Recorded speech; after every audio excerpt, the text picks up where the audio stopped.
My dear brothers and sisters, we're on the last part of our study series on Hezekiah the Great, and we've been considering what a wonderful reformer he was, how compared with his father Ahaz, he brought the people from the brink of disaster and neglect of the things that matter all the way back to their God and close affinity with their God.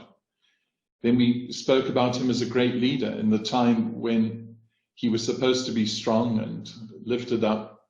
He was desperately ill, and we know that he led the people through that terrible time of the siege of Jerusalem. And then tonight, brothers and sisters, we're going to look at Hezekiah as the great repenter. And we'll see what happens with Hezekiah tonight.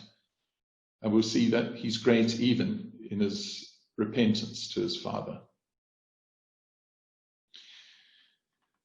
So just connecting a little bit back to where we were last week, we know that there were three great shadows that had lain heavily upon Hezekiah.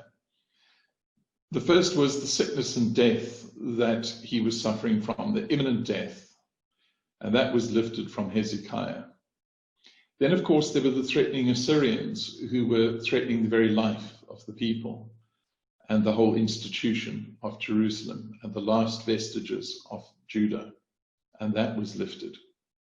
And then the last shadow that had to be lifted was truly the enslavement of the people to sin and their foolishness and their crazy partings when they thought that they had tricked their way out of a bad situation, running off to Egypt for assistance, and all of that enslavement was going to be lifted, and Hezekiah would stand once again unaffected by those three great shadows in the glory of God.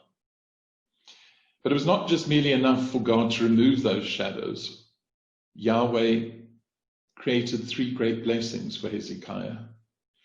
He created a blessing of abundant life, not only for Hezekiah in his extended life, but for the nation as a whole. He granted Hezekiah and the people a great peace, a wonderful time of peace, very similar to the wonderful 14 years that he had originally had, but even with more peace in some ways. And then finally, restoration of the things that were lost and had been broken down through these circumstances, through all the pillage and destruction of the Assyrians. All those things came back as three great blessings. And all of these wonderful blessings are mentioned in a beautiful section from Isaiah 37. And in Isaiah 37 at verse 30, the prophet says on behalf of Yahweh, "And this shall be a sign unto thee." And just bear in mind that word that I've highlighted there, sign. This is a token to you, Hezekiah. "You shall eat this year such as groweth of itself, and the second year that which springeth of the same, and in the third year sow ye and reap and plant vineyards and eat the fruit thereof." So it's talking of a 3-year blessing that God was going to give to not only Hezekiah, but to the whole land and all the people in it. And of course we know on the right that this abundant life that was spoken of was a year of Jubilee. Yahweh was causing a year of Jubilee to be celebrated in the land. And we know from Leviticus, "And if ye shall say, what shall we eat the 7th year? Behold, we shall not sow, nor gather our increase. Then I will command my blessing upon you in the 6th year, says Yahweh, and it shall bring forth fruit for 3 years." So what Yahweh was doing was giving great fructification to the land, that it would yield its blessings, so that the people wouldn't have to worry about agriculture. They could rebuild their homes and their lives in Judah and the surrounding territories without having to worry about agriculture. They were being fed and watered from heaven in this great Jubilee. And then Isaiah 37 continues, and he says in verse 31 that the remnant that has escaped of the house of Judah shall again take root downward and bear fruit upward. "For out of Jerusalem shall go forth a remnant, and they that escape out of Mount Zion. The zeal of Yahweh of hosts shall do this. The Yahweh of armies, it's a militant title. And of course, we know in the Jubilee that abundant life was extended to the true owners of the land. Remember, around about Jerusalem, all of Judah had been overtaken by the Assyrians. All of those people were to get their land back. Land restoration to all of those who had been disenfranchised by the Assyrian invasion. But there was something more to it than just that. Because you see, the description here is that they're going to be rooted once again and bear fruit upward. And that lovely pattern is a great scriptural model that we have to be grounded in the right things to bear fruit upwards to God. And in so doing, Yahweh then rewards that fruit with rain. And it's a wonderful virtuous cycle. Therefore, it can bear more fruit. That goes all the way back to Genesis, that cycle. But what else was it talking about here? Well, quite literally, the Jews, particularly Judah, were under the heel of the Assyrians. And this literally is a frieze of a prisoner under the heel of one of the Assyrian kings. They literally did that to show that they were over the prisoners. Absolutely horrible position to be in, with your face crushed into the ground. And the remarkable thing is, this prophecy of Isaiah applied to a great group of people who were returning to Jerusalem and Judah. The remnant that has escaped of the house of Judah shall again take root. There was a remnant of the restoration of slaves and of captives.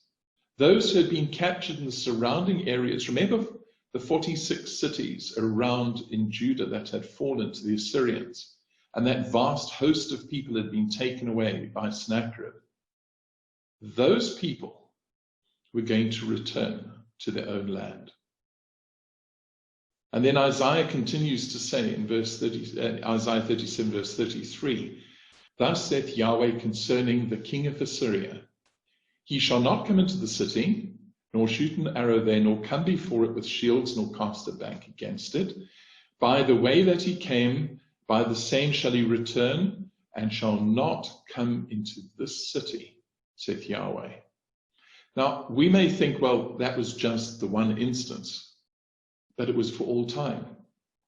One of the other parallel references actually speaks about God literally putting a hook in his nose and dragging him all the way back to Nineveh, from whence he had come.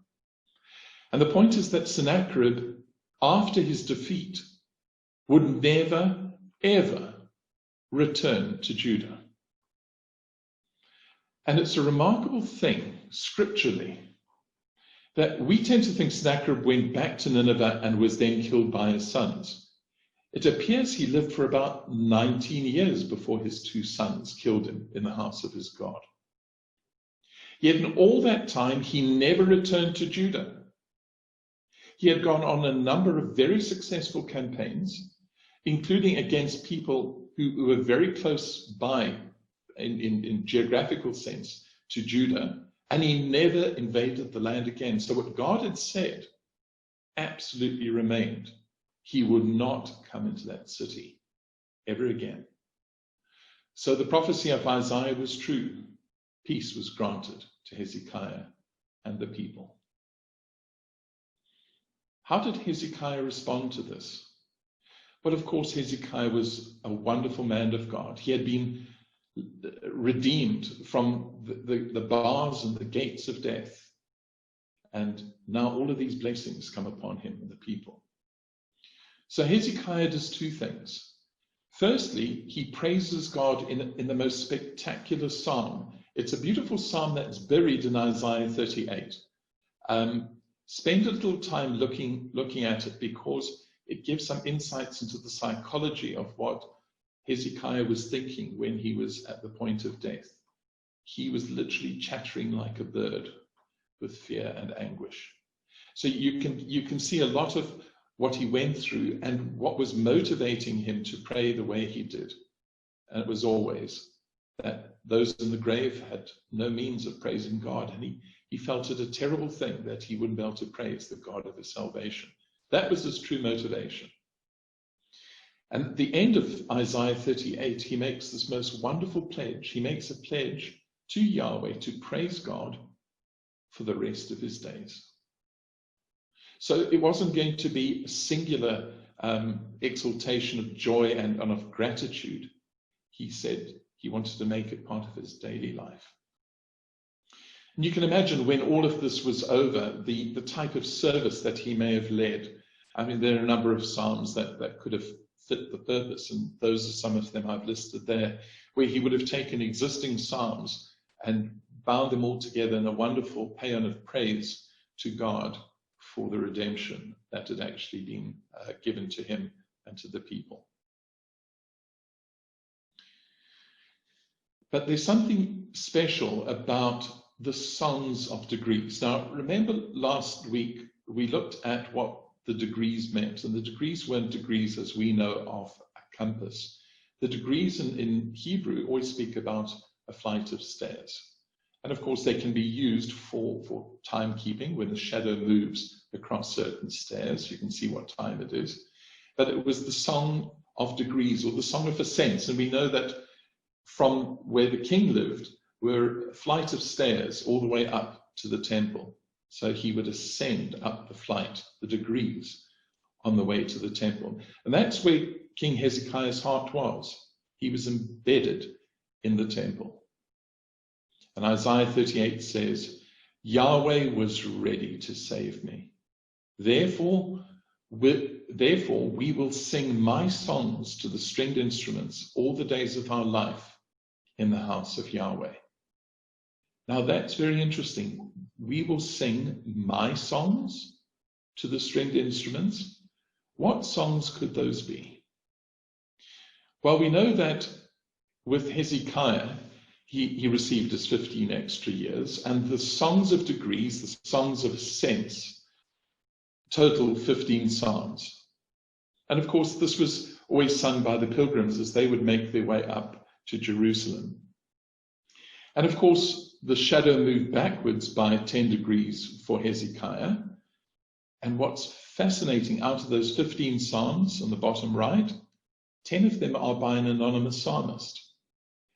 And I truly believe they were Hezekiah himself, because they certainly 4 by David and 1 from Solomon.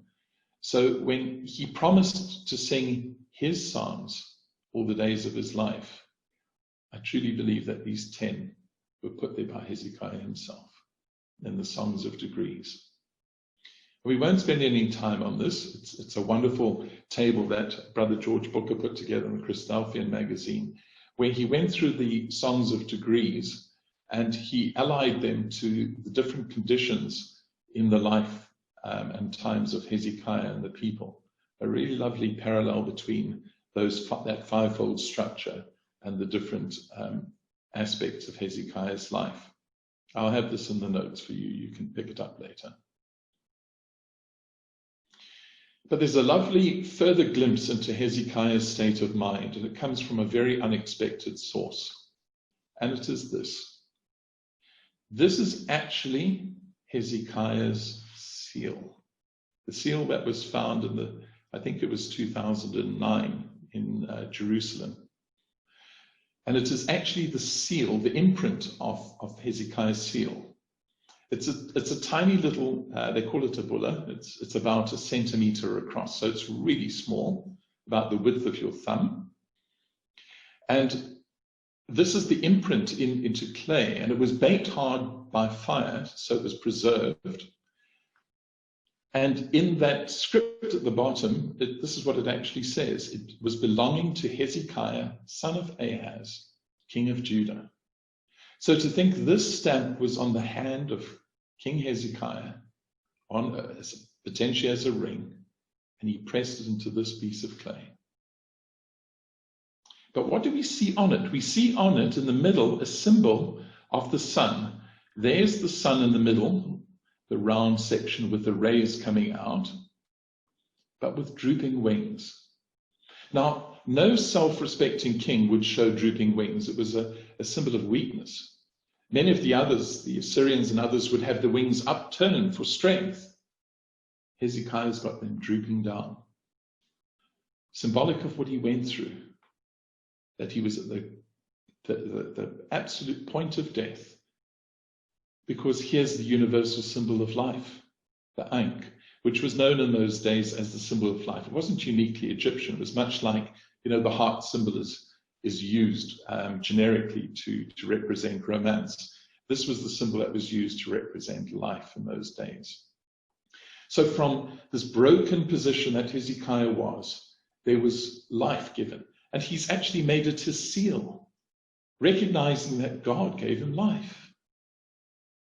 And another tiny little thing that you might not see too well, but if you look at the bottom here, these little ridges here are actually Hezekiah's fingerprints, the ridges of his fingerprint. To think, in clay, we've got an absolute imprint of the fingers of this great and wonderful servant of God.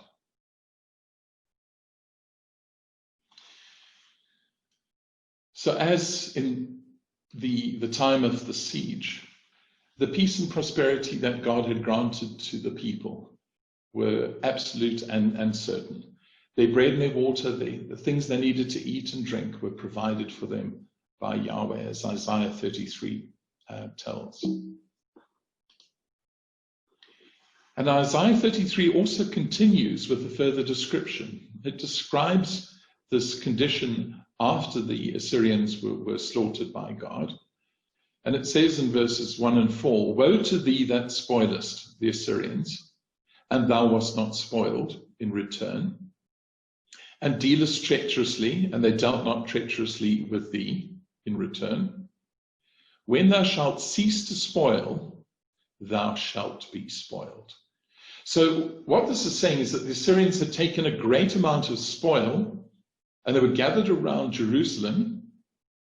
And then the next verse, verse 4 says, "Your spoil shall be gathered like the gathering of the caterpillar."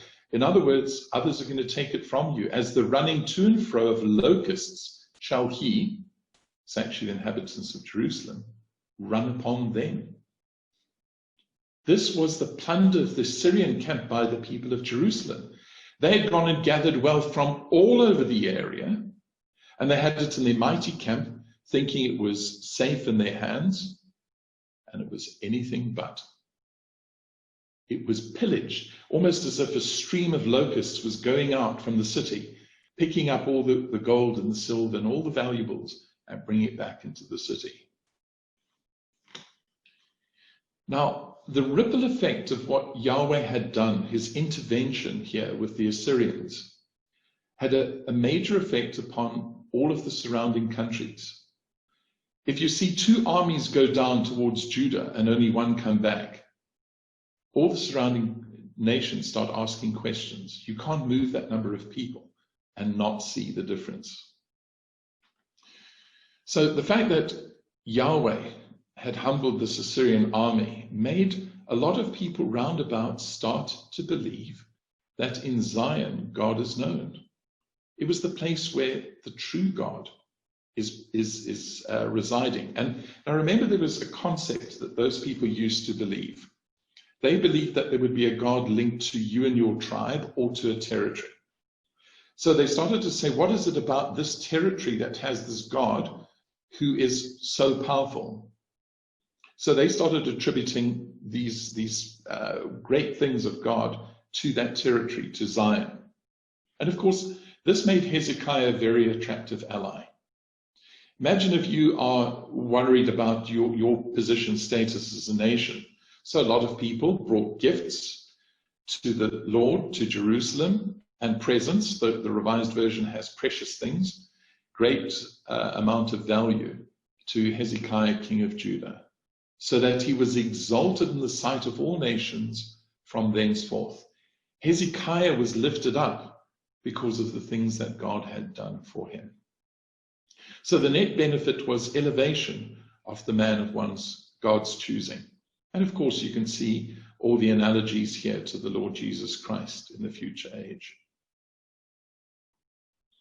And of course, Hezekiah became the king in the Middle East who you had to fear and preferably be courted. It'd be great to have him as an ally. 185,000 men in one night were felled by his God. What a great ally to have. And we know this was the case because Isaiah 49 at verse 7, 22 and 23 describes it as, kings shall see and arise, princes also shall worship because of Yahweh that is faithful. God was faithful to Hezekiah, and as a consequence, God says, I will lift up my hand unto the Gentiles and set up my standard to the people. And kings shall be thy nursing fathers, and their queens thy nursing mothers. They shall bow down to thee with their face toward the earth. Now, you and I know that Isaiah 49, Isaiah 60, much of Isaiah is actually pointing to the Lord Jesus Christ. But we fail if we don't understand that Isaiah was prophesying concurrently with the life of Hezekiah. It overlapped most with Hezekiah, and so did Micah. So for the prophet, much of their message had to be understood in the day in which it was given. And it was certainly given to the people for them to understand, because they could actually see it physically happening in shadow in the life of Hezekiah. So when we read Isaiah end to end, we should be looking for primarily Hezekiah to start with, and then, of course, the greater than Hezekiah to come. Psalm 76 has the following to say, the stout-hearted, the Assyrians, are spoiled. They have slept their sleep, and none of the men of might have found their hands, no strength in their hands. At thy rebuke, O God of Jacob, both the chariot and horse are cast into a dead sleep. Therefore, the consequence, as the psalmist continues, is, vow and pay unto Yahweh your God. Let all that be round about him bring presents unto him that ought to be feared. And this was the consequence of what actually happened to the nations round about. They did see these things, and they did fear, and they did bring presents to Hezekiah, king of Judah and Jerusalem. And Isaiah 60 we know is a kingdom chapter, absolutely. But when you read it with the understanding that this was primarily, in the first instance, linked to Hezekiah's reign, it all fits together so beautifully. And of the blessing from heaven, well, we know in Isaiah 55 verse 13, instead of the expected thorn, the Assyrian is going to come up the fir tree. And instead of the ineradicable briar, the briar that you can't eradicate, is going to come up the myrtle tree. And it shall be to Yahweh for a name and for an everlasting sign that shall not be cut off. There again is the sign that Hezekiah had asked for, and Yahweh was providing it in all the things that he was doing for Hezekiah and for the nation. His token, his ensign, was being planted in the earth. This was one of the wine storehouses of Hezekiah near Beersheba, just for wine. What a wine collection. Hezekiah, as Chronicles tells us, had exceeding much riches and honor, and he made himself treasuries for silver and for gold, and for precious stones, and for spices, and for shields, and for all manner of instruments of desire, appears to be musical instruments. Storehouses also for the increase of corn and wine and oil, and stalls for all manner of beasts and flocks. Moreover, he provided him cities and possessions of flocks and herds in abundance, for God had given him very much substance. This was a wonderful blessing that Yahweh had caused to be given to this nation that was just a few months before in total deprivation, under siege conditions within the city walls, and heaven's bounty is opened upon the people. And as we said, that the release of the captives from Assyria was a massive number. Remember, under Ahaz had tried, by paying tribute to the Assyrians, to assure them of his fealty and goodness to them, that he let the noble families of the city of Jerusalem be taken off into captivity as a guarantee that he wouldn't turn against the king of Assyria. So the noble families and around about 200,000 captives from Judah all started streaming back to the land. We've got to get an understanding of this, because in the times of Nebuchadnezzar, it was only around about 50,000 people that were taken. This was 4 times or more larger in terms of the return to the land than were ever taken out in the times of Nebuchadnezzar. We keep thinking that's the great reduction of Judah. This was the time of the reduction and restoration of Judah under Hezekiah's reign. And as they came over, after marching for thousands of kilometers through the barren deserts, they came to this beautiful land with Mount Tabor in the background, and they could smell the air of home once again. Isaiah 11 says, "He shall assemble the outcasts of Israel and gather together the dispersed of Judah from the 4 corners of the earth." Absolutely futuristic too, but it applied here at this time. "And there shall be an highway for the remnant of his people, which shall be left from Assyria, like as it was to Israel in the day that he came up out of the land of Egypt." You see the analogy with the Passover out of Egypt and the escape here from the Assyrian lands? Isaiah 27 continues, "It shall come to pass in that day that the great trumpet, the trumpet of the Jubilee from Leviticus 25, shall be blown, and they shall come, which were ready to perish." Where? In the land of Assyria. They'd given up all hope of returning. "And they shall worship Yahweh in the holy mount of Jerusalem." They were coming home. And they would see those city walls which their eyes had given up ever seeing ever again.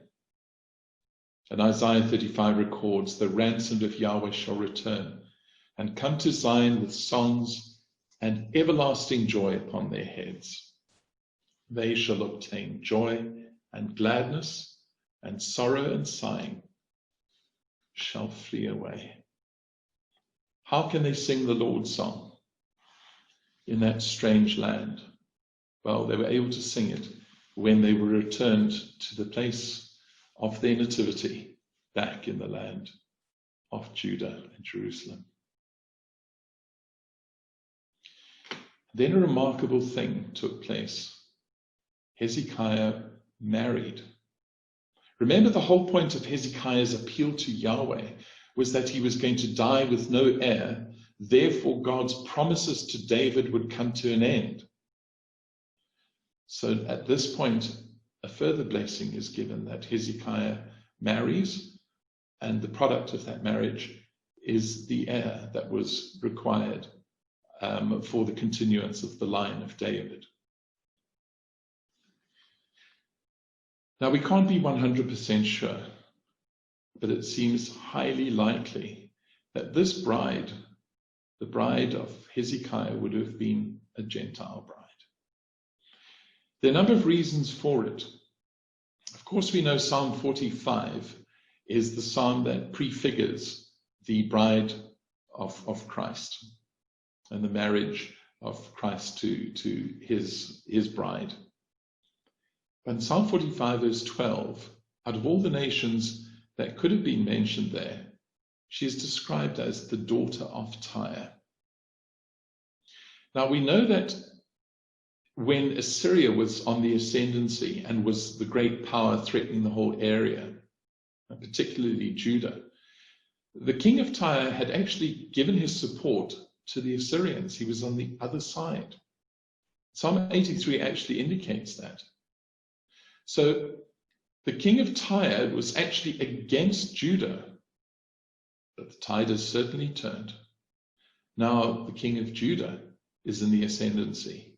And it's very possible that the king of Tyre offered his daughter politically to seal the peace with Judah. This is what kings do. They've done it throughout all the ages, offering their children to other nations so that there would be lasting peace. This is not the only clue. The interesting thing is, we know her name. but we know what her name became. Here's an interesting thing. Have a look at the continuance of Psalm 45 at verse 10. In Psalm 45 verse 10, there's this interesting little phrase. It says, "Hearken, O daughter, forget also thine own people and thy father's house." Why would a daughter have to forget her people and her father's house? The only time that actually happened was a provision under the law for when somebody who was Jewish took a Gentile bride. And she had to bewail the fact that she had left her Gentile roots and was now being part of Israel. And then for a period of a month, the Jewish husband was to see whether he took pleasure in her, that she was a suitable wife. If not, the law had a provision that at the end of the month, the marriage could be annulled and she could go her own way and the marriage would be dissolved and over. Isn't it fascinating then that in 2 Kings 21 at verse 1, she's renamed, and I say renamed because this is a Jewish name, a Hebrew name. She's actually renamed Hephzibah, which means my delight is in her. So in other words, it's as if he married her, spent time with her according to the law, the provision for marrying a Gentile bride, and then renamed her with this Jewish name, my delight is in her. And those very words are used in the law. If he does not delight in her, she is free to leave. So she's actually called Hephzibah in 2 Kings 21 verse 1. And another little clue, possibly, is that the child of this union was Manasseh. And Manasseh means causing to forget. So she may have been homesick. Obviously, she had to bewail the fact that she had to leave her Gentile roots. But when the child is born, she's forgetting all of her past. Very interesting possibility of tying all of those together. And quite interestingly too, because this points to Christ taking on a bride who was of Gentile roots. That Christ was not only married to Israel, but married to the wild olive tree that was grafted in as well. Isaiah 62 gives some other lovely clues there as well. You can look at those in your own time. But then came a terrible time of testing for Hezekiah. It was almost as if everything was just too good to be true. It was all absolutely perfect. You couldn't imagine a better set of circumstances. Everything was right. But this is what was happening at that time. There may have been peace for Judah and Jerusalem, but there wasn't peace in the whole area. There were three great poles of power. Assyria up in the north, and Assyria hadn't gone anywhere. Assyria was certainly powerful. In fact, after Sennacherib, Assyria actually extended its reach far further than Sennacherib had managed, all the way down into Egypt. Remember that they had problems with the great, strong black pharaohs of Egypt, how powerful they were, and had defeated the Assyrians so many times. So the Assyrians were still a very powerful pole. The Egyptians were very wealthy, very powerful, could command great forces. And of course, Israel was always tempted, Israel and Judah tempted to run down to Egypt for assistance. But there was another interesting pole, and it was down here in Babylon. And, you know, the Assyrian territory took into its sway a number of sub-countries or sub-tribes. There was the Babylonians, and then down south towards the Persian Gulf, the Chaldeans, down here, Ur of the Chaldees. So there are these other people who are under the sway of Assyria, but not Assyrian. And then, of course, against all of this is this tiny little island. This tiny little island. And think about it like this. Here you've got this Assyrian Empire, and this was under Sennacherib, the extent of his reign, as far as we can gather. A vast territory. So the Elamites over here, Susan, the palace over here, where eventually Nehemiah was installed as the governor.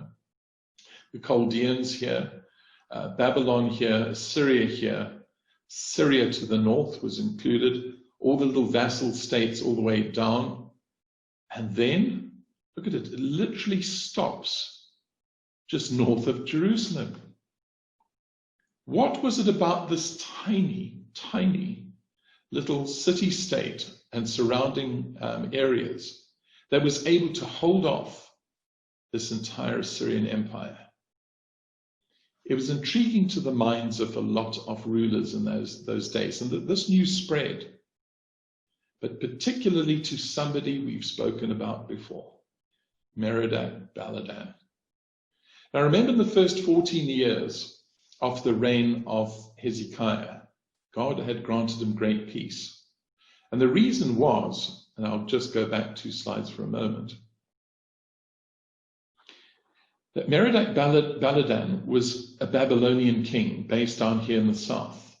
And he was causing so much trouble to the Assyrians further north that it occupied the Syrians from moving down west into Judah. And that's the reason why Hezekiah had his 14 years of peace. So when this little city-state is effectively, in his eyes, able to push back Assyria, he was extremely curious. He was a tough, tireless warrior. He never gave up. The Assyrians had no end of trouble with him because he just wouldn't roll over and capitulate.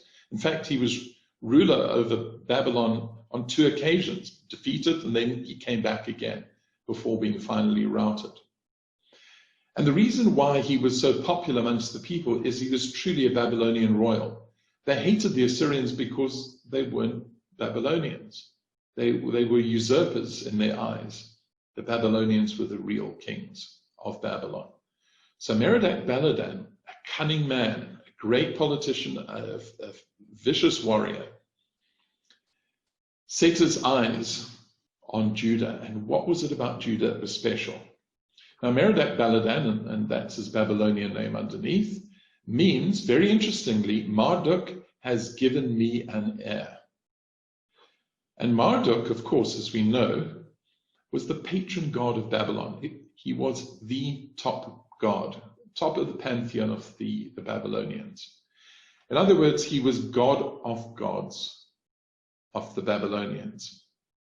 And this frieze on the wall is this hybrid creature of half snake. It's got the talons of an eagle, paws of a lion, this hybrid animal that was supposedly the symbol of Marduk. And what's so interesting is that Merodach-Baladan's name means Marduk has given me an heir. Now just think about what's happening here. Hezekiah has been given an heir by this wonderful, gracious provision of Yahweh, this Gentile bride, and from this has come the seed. And all of a sudden, another man who says that Marduk has given me an heir appears on the scene. There's a conflict being set up here at a spiritual level between these two. And we read in 2 Kings 20 at verse 12, at that time Merodach-Baladan, the son of Baladan, king of Babylon, sent letters and a present. He sent a whole lot of people with them to Hezekiah, for he had heard that Hezekiah had been sick. And 2 Chronicles 32 verse 31, and he wanted to inquire of the wonder that was done in the land on the sundial of Ahaz. Really? Was he really interested in sending a get well present and card to Hezekiah, or a congratulations card? Absolutely not. He had sent a very special delegation all the way through to Judah and Jerusalem to be able to see and spy on what was going on there. And no doubt, because he was always in league with the Chaldeans, that not only Babylonian princes had gone, but certainly some of the Chaldean astrologers and soothsayers had gone with the delegation as well, to inquire of the wonder on the sundial of Ahaz. And here's the tragedy. Those people come to Hezekiah, and what happens? With all their soft words and their gifts, Hezekiah hearkened to them. He listened to these people who were worshipping Marduk. As Deuteronomy 16 verse 9 says, a gift doth blind the eyes of the wise and pervert the words of the righteous. My word, it did it with Hezekiah. He was totally taken in with them.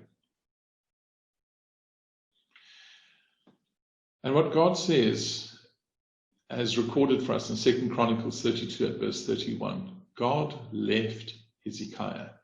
Not literally, he had blessed him, but he left him through the presence of Isaiah. Now remember, Isaiah was the elder tutor of Hezekiah through his life. Isaiah pulled himself back from Hezekiah. God left him to try him, that he might know all that was in his heart, like Solomon was tried under very similar circumstances. And what did he do? 2 Kings 20 verse 13. And Hezekiah showed them all the house of his precious things, the silver, the gold, the spices, the precious ointment from the temple. That was holy, and its compounding was only for the priests. And all the house of his armor, and all that was found in his treasures, there was nothing in his house, nor in all his dominion, that Hezekiah showed them not. He opened it all up to these followers of Marduk, who were coming there with completely devious intent. And in this is a very interesting phrase, or is a very interesting principle in Scripture.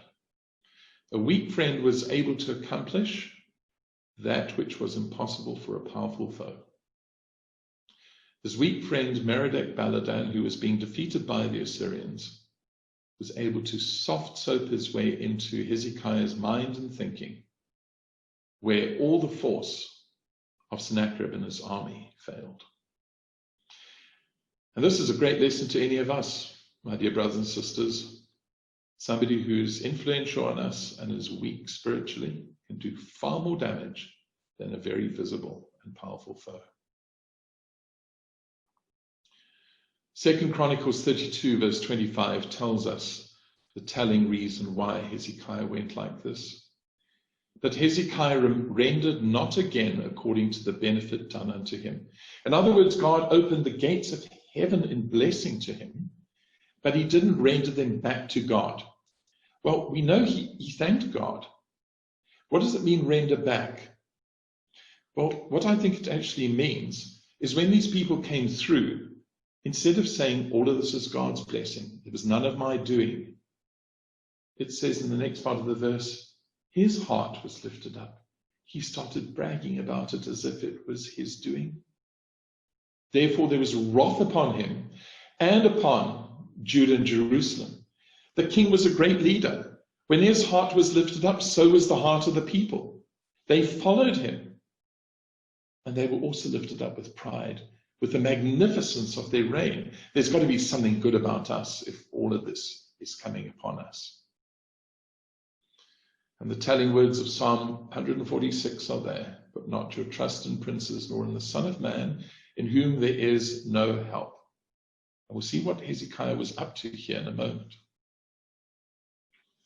The problem with this heart being lifted up is that the Proverbs have something specific to say. And this is God speaking. God says, I hate pride and arrogance.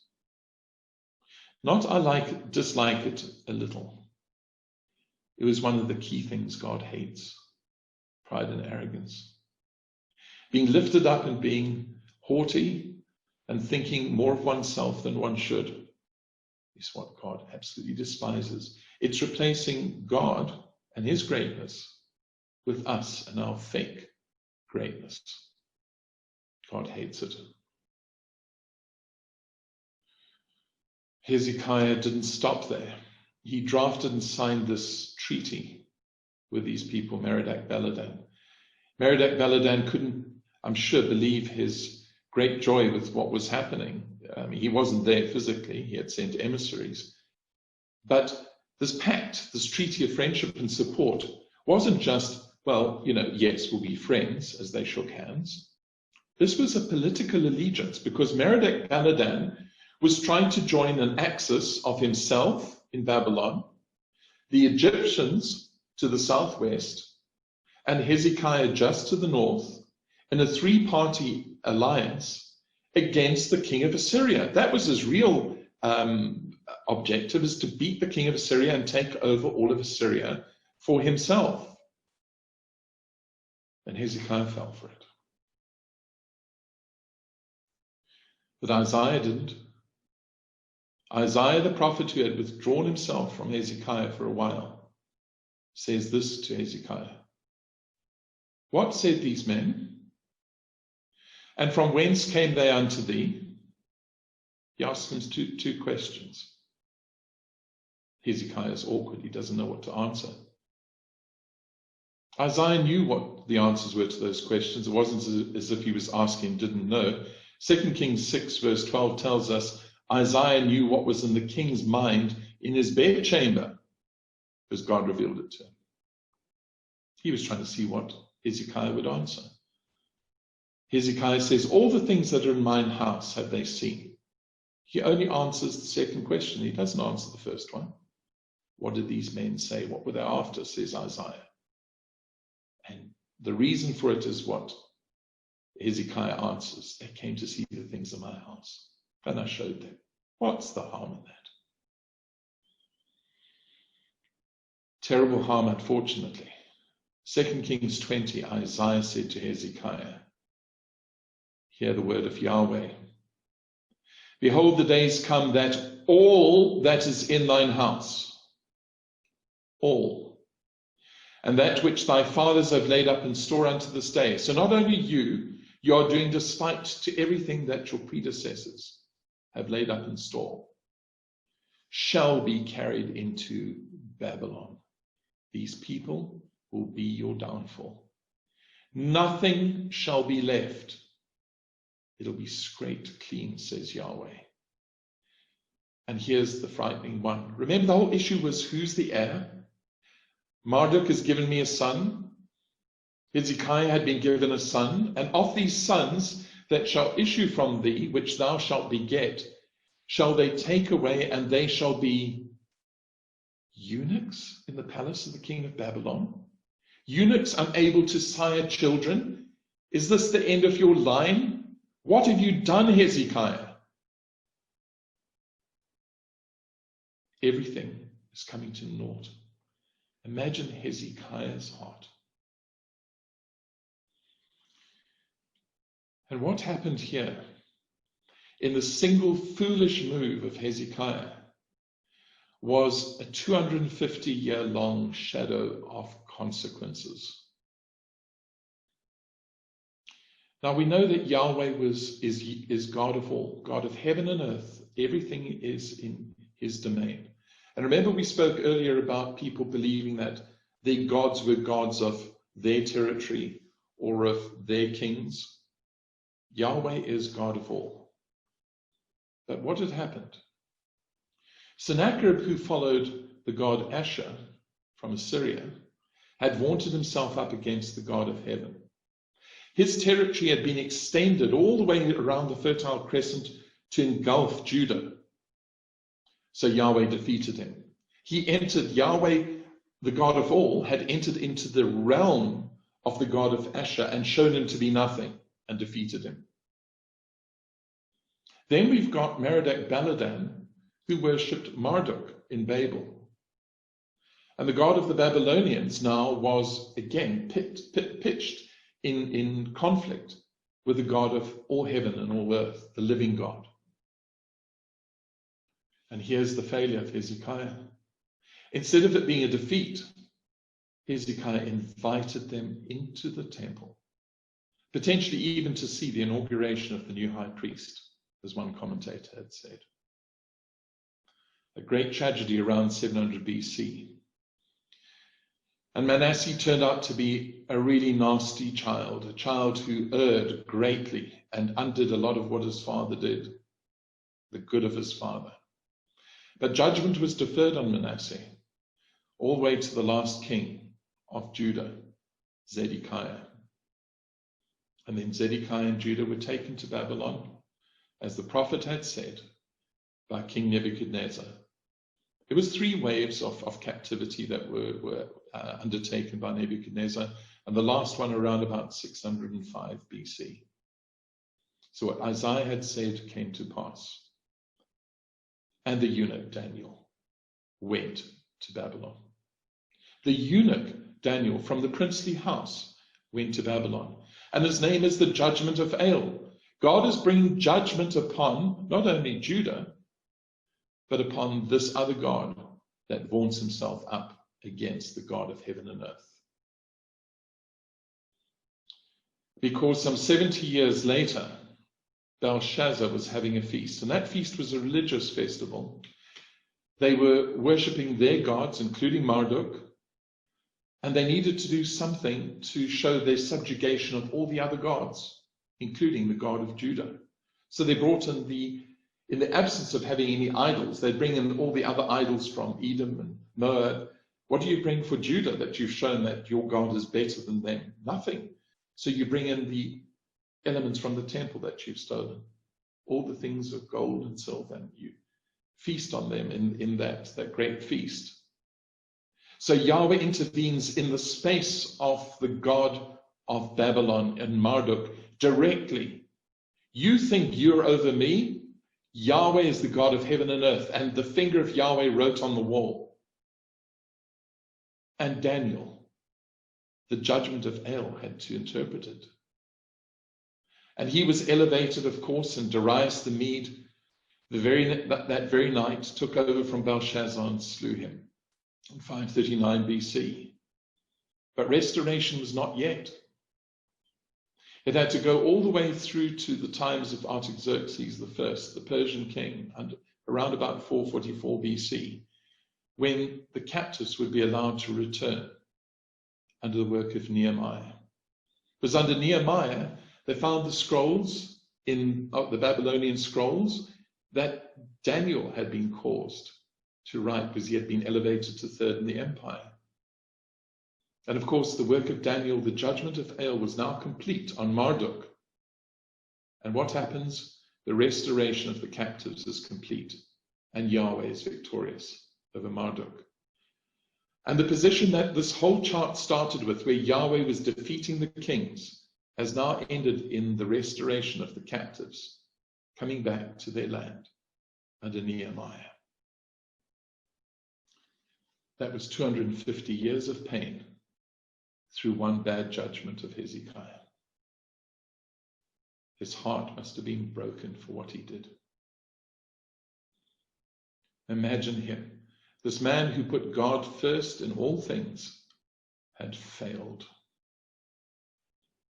Then said Hezekiah unto Isaiah, in an instant Hezekiah reverts to his own self. Pride is burst like a bubble.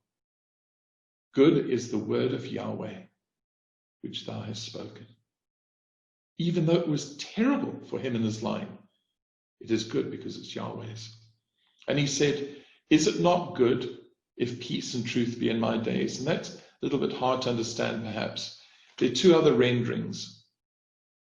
Surely there shall be peace and truth in my days. It was a rhetorical appeal to God. Please, God, let there be peace and truth in my days. Or potentially, shall it not be, if I repent, that there will be peace and truth in my days? Hezekiah was a broken man. But it does show that he wasn't the object, the final object of all the wonderful prophecies of Isaiah. All have sinned and come short of the glory of God. And we think of Moses, we think of David, we think of Hezekiah in all of these great failures, yet God would redeem them all. And the reason why Hezekiah was redeemed is the focal point for this last talk, because he repented greatly.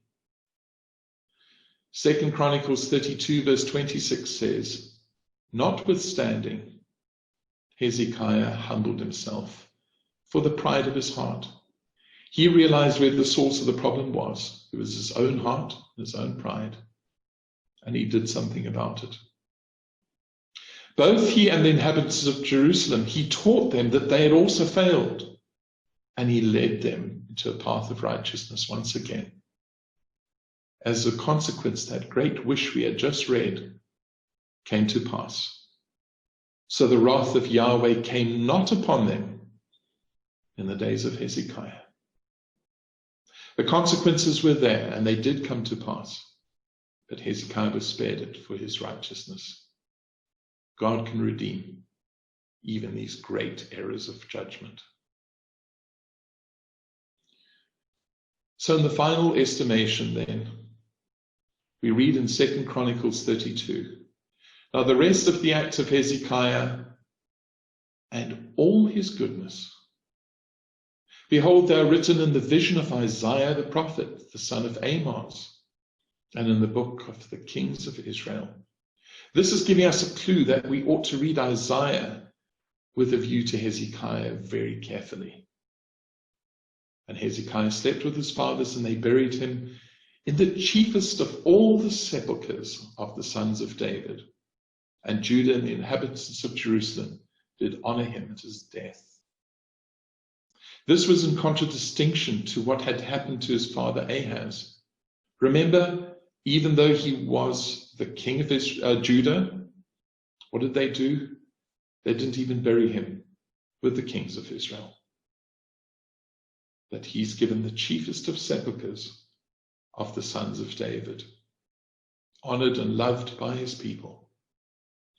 And perhaps this that was in our readings recently this week was a telling verse, because it's heaven's own summation of Hezekiah himself. Hezekiah trusted. If that's the summary of what Hezekiah's life is, it is that Hezekiah trusted. He had faith in Yahweh, God of Israel, so that after him was none like him among any of the kings of Judah, nor any that were before him, because he had faith in Yahweh, God of Israel, above all things. If there's any indication to us, brothers and sisters, what God requires of us, that he would like to see in the estimation of our lives, is that phrase, he trusted in Yahweh. So indeed, brothers and sisters, Hezekiah was the great. He was the great reformer, the great leader, and indeed the great repenter. And for that, he certainly will be great in the kingdom of God. It will be wonderful to speak to him.